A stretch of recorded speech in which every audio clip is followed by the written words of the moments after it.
алганда безнең алып бару 90%-га татар телендә бара. Бу татар дискотекасы. Һәр четверг үткәрәбез Корстонда, Жушубарда татар пати дискотекасы. Аның 50%-ы татарча клуб музыкасы бара, татар бию көйләре бара, һәм инде калган 50%-ы ул шит ил клуб музыкасы. Һәм татар яшьләре киләләр, алар гына түгел, төрле милләт кешеләре, тамашачылары килә безгә атна саен. Татар дискотекасы булса да, мәсәлән, татарча бер авыз сүз белмәүче кунаклар да килергә мөмкин шушында.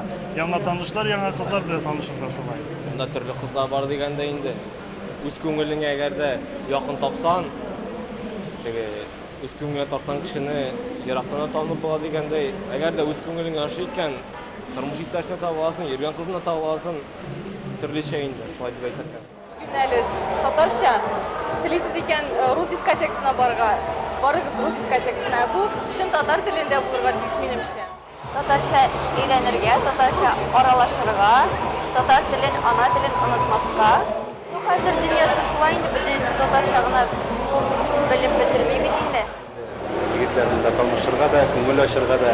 Гомумән монда теге татар безнең милләттәшләребез җыелган җирдә ничектер барыбер җиңелрәк үзен тоясың.